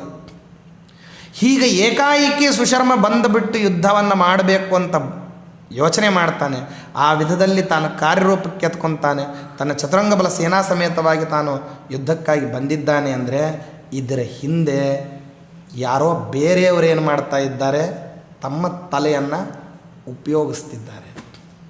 ಅಂದಮೇಲೆ ಸುಶರ್ಮನನ್ನು ಯುದ್ಧಕ್ಕೆ ಕಳಿಸೋದು ಅಂತನ್ನೋದೇನಿದೆಯಲ್ಲ, ಯಾರು ಯೋಚನೆ ಮಾಡಿದಾರೋ ಅವರಿಗೆ ತಮ್ಮ ಕುಟಿಲ ತಂತ್ರದಲ್ಲಿ ಅದು ಒಂದು ಭಾಗವೇ ಹೊರತಾಗಿ ಅದೇ ನಿಜವಾದಂತಹ ಭಾಗ ಅಲ್ಲ. ಇದನ್ನು ಯಾವುದನ್ನು ವಿರಾಟ್ ರಾಜ ಯೋಚನೆ ಮಾಡೋದಿಲ್ಲ. ವಿರಾಟ್ ರಾಜ ಸುಶರ್ಮ ಯುದ್ಧಕ್ಕೆ ಬಂದಿದ್ದಾನೆ ಅಂದರೆ ಹಿಂದಕ್ಕೊಂದು ಸರ್ತೆ ಸೋತೋಗಿದ್ದ, ಇವತ್ತಿಗೂ ನಾನು ಸೋಲಿಸ್ತೀನಿ ಅಂತನ್ನೋ ಅಂತಹ ಉತ್ಸಾಹದಿಂದ ವಿರಾಟ್ ರಾಜ ಯುದ್ಧಕ್ಕೆ ಹೊರತಾಗಿ ಹಿಂದಕ್ಕೆ ಕೀಚಕ ಸಹಾಯಕನಾಗಿ ಇದ್ದಾಗ ನನಗೆ ಗೆಲುವು ಬಂದಿತ್ತು, ಈ ಕೀಚಕ ಸಹಾಯಕನಿಲ್ಲ ಅಂತನ್ನುವಂತಹ ಅಳುಕು ವಿರಾಟ್ ರಾಜನಿಗೆ ಬರ್ಬೋದೇ ಹೊರತು ಸುಶರ್ಮ ಯಾರಿಂದ ಪ್ರೇರಿತನಾಗಿ ಬಂದ ಅಂತ ಯೋಚನೆ ಮಾಡತಕ್ಕಂತಹ ವ್ಯವಧಾನವಾಗಲಿ ಅಥವಾ ಬುದ್ಧಿವಂತಿಕೆಯಾಗಲಿ ವಿರಾಟ್ ರಾಜನಿಗೆ ಎಲ್ಲಿಯೂ ಕೂಡ ಕಾಣಿಸೋದಿಲ್ಲ. ಆದ್ದರಿಂದ ಪ್ರತಿಯೋರ್ವರ ಹೆಜ್ಜೆಯ ಹಿಂದೆ ಇಲ್ಲೇನಿದೆ ಅಂತಂದರೆ, ಯಾರ್ಯಾರು ಈ ವಿಷಯದಲ್ಲಿ ಅತ್ಯಧಿಕವಾಗಿ ತಾವು ತಮ್ಮ ಅಭಿಪ್ರಾಯಗಳನ್ನು ಮಂಡನ ಮಾಡಲಿಕ್ಕೆ ಹೋಗಿದ್ದಾರೆ ಅವರೆಲ್ಲರಿಗೂ ಕೂಡ ಒಂದೊಂದು ರೀತಿಯಲ್ಲಿ ಏನಪ್ಪ ಅಂತಂದರೆ ತಮ್ಮದೇ ಆದಂತಹ ಆಲೋಚನೆಯ ಧಾರೆಗಳು ಅಂತನ್ನೋದು ಇದೆ. ಈ ಕಾರಣದಿಂದಾಗಿ ವಿರಾಟ್ ರಾಜ ಆಕಸ್ಮಿಕವಾಗಿ ಯುದ್ಧಕ್ಕೆ ಬಂದಿರತಕ್ಕಂತಹ ಸುಶರ್ಮನನ್ನು ಎದುರುಗೊಳ್ಳಬೇಕು ಅಂದರೆ ತಾನು ಸೈನ್ಯವನ್ನು ಸಿದ್ಧ ಮಾಡಿಕೊಂಡು ಹೊರಡಬೇಕು. ಸುಶರ್ಮ ಸಿದ್ಧವಾದ ಸೈನ್ಯದ ಜೊತೆಗೆ ತಾನು ಬಂದುಬಿಟ್ಟಿದ್ದಾನೆ. ಕೀಚಕನ ಮರಣಾನಂತರದಲ್ಲಿ ತಾನು ಸೈನ್ಯದ ಸಿದ್ಧತೆಯನ್ನು ಯಾವುದನ್ನೂ ಕೂಡ ಗಮನಿಸಿಲ್ಲ ವಿರಾಟ್ ರಾಜ. ಯಾಕೆಂದರೆ ಕೀಚಕನ ಮರಣ ಆಗಿ ಬಹಳ ದಿವಸ ಕಳೆದಿಲ್ಲ. ಕೀಚಕನ ಮರಣಕ್ಕೂ ಸುಶರ್ಮ ಯುದ್ಧಕ್ಕೆ ಬರುವಂತಹ ಕಾಲಾವಧಿಗೂ 16ರಿಂದ 18 ದಿವಸದ ವ್ಯತ್ಯಾಸ ಮಾತ್ರ ಇರೋದು. ಅಷ್ಟು ಶೀಘ್ರದಲ್ಲಿ ಏನಾಗ್ತಾ ಇದೆ, ಬಂದಿದೆ. ಒಬ್ಬ ಅತ್ಯಧಿಕ ಬಲಿಷ್ಠನಾಗಿರ್ತಕ್ಕಂಥ ವ್ಯಕ್ತಿಯನ್ನು ಕಳ್ಕೊಂಡು ಶತ್ರುರಾಜನ ಸೈನ್ಯವನ್ನು ಎದುರಿಸೋದು ಅಂತನ್ನೋದು ಯಾವ ರಾಜನಿಗಾದ್ರೂ ಕೂಡ ಏನಪ್ಪ ಅಂತಂದರೆ ದೊಡ್ಡದಾದ ಸಂಕಟದ ಪರಿಸ್ಥಿತಿನೇ. ಆದ್ದರಿಂದ ಕೀಚಕನ ಮರಣದ ನಂತರದಲ್ಲಿ ಆ ಕೀಚಕನ ಸೇನಾಧಿಪತ್ಯದ ಸ್ಥಾನವನ್ನು ಯಾರು ತುಂಬುತ್ತಾರೆ ಅಂತನ್ನುವಂಥ ಚಿಂತೆ ವಿರಾಟ್ ರಾಜನಿಗಿದೆ.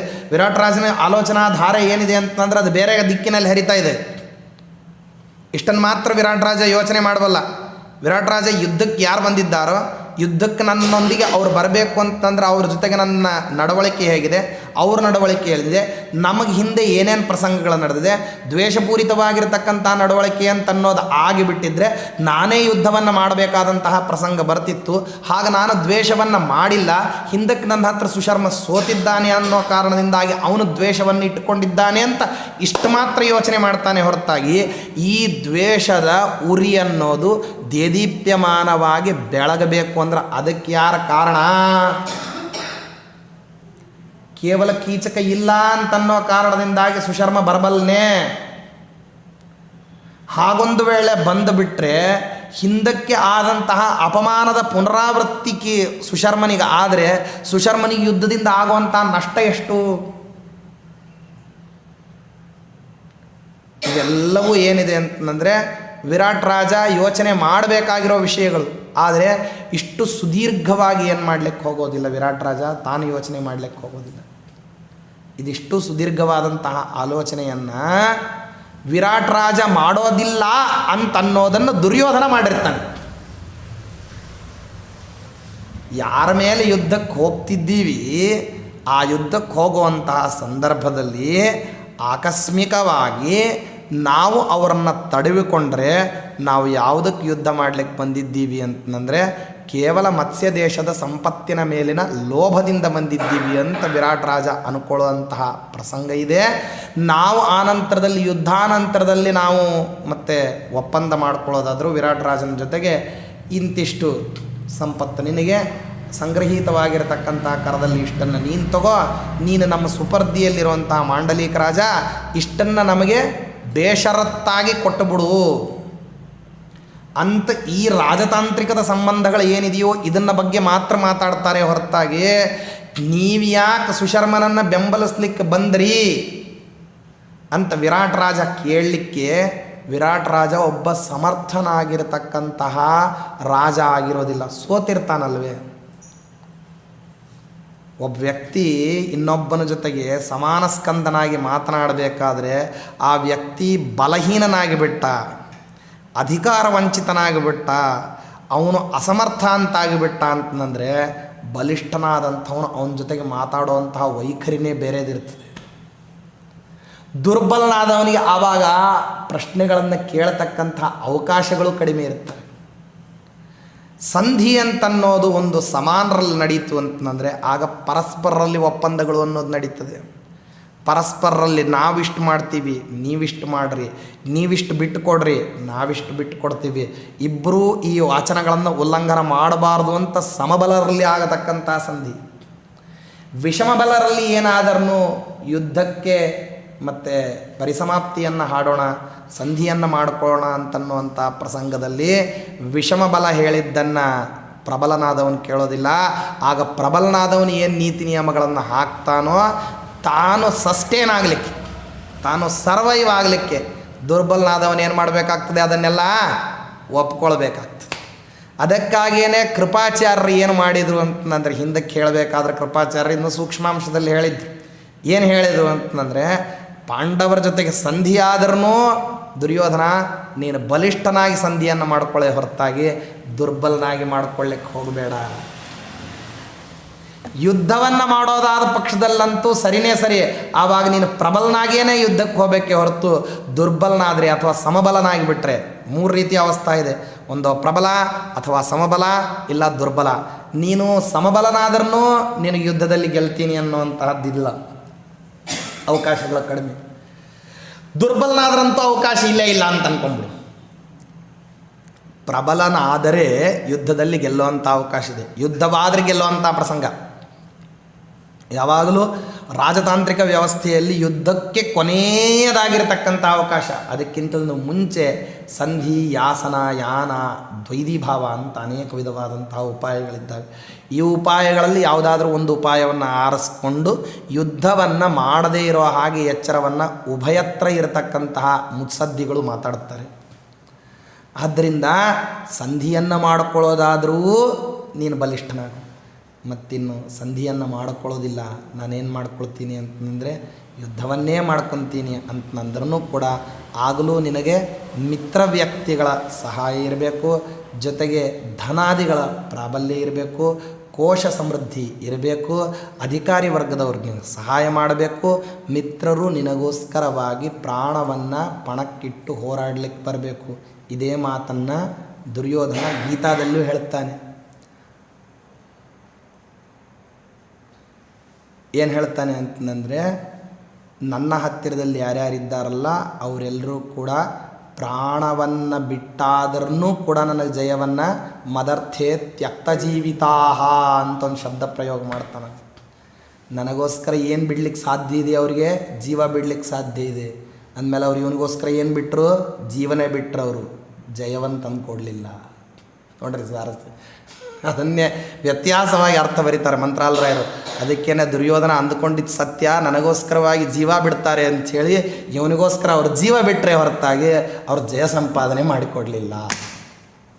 ಅಂದರೆ ದುರ್ಯೋಧನನ ಯೋಚನೆಗಳು ಏನೇನಿತ್ತು ಆ ಯೋಚನೆಗಳೆಲ್ಲವೂ ಕೂಡ ಕಾರ್ಯರೂಪಕ್ಕೆ ತರಲಿಕ್ಕೆ ಯಾವ್ಯಾವ ರೀತಿ ಅವನು ಯೋಚನೆ ಮಾಡ್ದ ಆ ಯೋಚನೆಗಳೆಲ್ಲವೂ ಕೂಡ ಕ್ರಮಬದ್ಧವಾದಂಥ ರೀತಿಯಲ್ಲೇ ಇತ್ತು. ಆದರೆ ಒಂದೇನು ತೊಂದರೆ ಅಂತಂದರೆ ಅಪರಾಧಿಯ ಮನಸ್ಥಿತಿಯಿಂದಾಗಿ ಇನ್ನೊಬ್ಬರನ್ನು ಹಿಂಸಿಸ್ತಕ್ಕಂಥ ಬುದ್ಧಿಯಿಂದ ಈ ದುರಾಲೋಚನೆಗಳೆಲ್ಲ ಪ್ರವರ್ತಿತವಾದದ್ದರಿಂದ ಸದಾಲೋಚನೆ ಅಂತನ್ನೋದು ಇವನಕ್ಕಿಂತಲೂ ಪ್ರಬಲರಾದವರು ಮಾಡೋರು ಅವ್ರು ಏನು ಮಾಡಿದರು, ಇದಕ್ಕೆ ಪ್ರತಿಕ್ರಿಯೆಯನ್ನು ನಿರ್ಮಾಣ ಮಾಡಿಕೊಂಡ್ರು. ಇದೆಲ್ಲ ಬರೀ ಯೋಚನಾ ಹಂತದ್ದು. ಇವರು ಯೋಚನೆ ಮಾಡಿರ್ತಕ್ಕಂಥದ್ದು ಏನಿದೆಯಲ್ಲ, ಈ ಯೋಚನೆ ಒಂದು ಹಂತದ ಮಟ್ಟಿಂದ ಮಾತ್ರ ಇದೆ. ಯಾಕೆಂದರೆ map is not A territory ಅಂತ ಒಂದು ಮಾತಿದೆ. ನೀವು ನಕ್ಷೆಯಲ್ಲಿ ಏನು ನೋಡಿರ್ತಿರಲ್ಲ ಅದು ವಾಸ್ತವದಲ್ಲಿ ಇರಬೇಕು ಅಂತ ನಿಯಮ ಇಲ್ಲ, ಹಾಗೆ ಇರಲಿಕ್ಕೆ ಅವಕಾಶ ಇದೆ. ಬಾಹುಲ್ಯೇನ ನೀತಿಜ್ಞನಾಗಿರ್ತಕ್ಕಂಥವನು ಏನು ಮಾಡ್ತಾನೆ ಅಂದರೆ ವಿಚಾರ ಏನು ಮಾಡಿರ್ತಾನೆ ಅದರ ಹಾಗೆ ಘಟಿಸ್ತದೆ ಅಂತ ಅಂದ್ಕೊಂಡಿರ್ತಾನೆ ಹೊರತು ಹಾಗೇನೇ ಘಟಿಸ್ತದೆ ಅಂತಾಗೋದಿಲ್ಲ. ಅಂದಮೇಲೆ ಇಲ್ಲಿ ಸ್ವಲ್ಪ ವ್ಯತ್ಯಾಸಗಳು ಏನಾಗ್ತದೆ, ಕಾಲ ಪ್ರಸಂಗಕ್ಕನುಸಾರವಾಗಿ ಕೆಲವು ವ್ಯತ್ಯಾಸಗಳು ಅನ್ನೋವು ನಡೀತವೆ. ಏನು ವ್ಯತ್ಯಾಸಗಳು ವಾಸ್ತವದಲ್ಲಿ ನಡೀತೋ ಆ ವಾಸ್ತವದಲ್ಲಿ ನಡೆಯತಕ್ಕಂಥ ವ್ಯತ್ಯಾಸಗಳನ್ನೂ ಕೂಡ ಪೂರ್ವಭಾವಿಯಾಗಿ ಊಹೆ ಮಾಡತಕ್ಕಂಥವ್ರು ಸಾಮಾನ್ಯರಲ್ಲ. ಅವರಲ್ಲಿ ಕೆಲವರು ಪ್ರಬಲರು ಇದ್ದರು. ಆ ಪ್ರಬಲರು ಅವ್ರೇನು ಮಾಡಿದ್ರು ಅಂದರೆ, ಅವರು ಪ್ರಬಲರು ಊಹಾ ಮಾಡೋವಂಥದ್ದು ಏನಿದೆಯಲ್ಲ ಅವ್ರು ತಾವು ಊಹಾ ಮಾಡಿದ್ರಲ್ಲಿ ಒಂದು ಇಂಚ್ ಆ ಕಡೆ ಹೋಗಬಾರ್ದು, ಆ ರೀತಿ ಯೋಚನೆ ಮಾಡ್ತಾರೆ. ಅಂಥ ಒಂದಿಷ್ಟು ವರ್ಗದವರಿದ್ದರು. ಅವರು ಈ ಧರ್ಮರಾಜಾದಿಗಳ ಥರ ಅವರು ಕಿರೀಟ ಹಾಕ್ಕೊಂಡವ್ರಲ್ಲ, ಕಿರೀಟ ಹಾಕ್ಕೊಳ್ಳದೇ ಇದ್ದವರು. ಈ ಯುದ್ಧ ಆಗ್ತದೆ ಅಂತನ್ನುವಂಥ ಊಹಾ ಕೀಚಕನ ವಧಕ್ಕಿಂತ ಮುಂಚೆ ಅವ್ರು ಮಾಡಿದಂಥವ್ರು. ಅವರು ಹಾಗೆ ಮಾಡಬೇಕಂದ್ರೆ ಅವ್ರು ಇನ್ಯಾವ ಕ್ರಮದಲ್ಲಿ ಯೋಚನೆ ಮಾಡ್ತಾರೆ ಅಂತನ್ನೋದು ಸ್ವಾರಸ್ಯಪೂರ್ಣವಾದಂಥದ್ದು. ವಾಸ್ತವದ ವಿಚಾರದ ಜೊತೆಗೆ ಈ ರೀತಿಯಾದಂತಹ ಯೋಚನಾಧಾರ ಏನು ಹೇಳ್ತಾರೆ ಅದನ್ನು ನಾಳಿನ ದಿವಸ ಪ್ರಸ್ತಾಪ. ಶ್ರೀಕೃಷ್ಣ ಅರ್ಪಣಮಸ್ತು.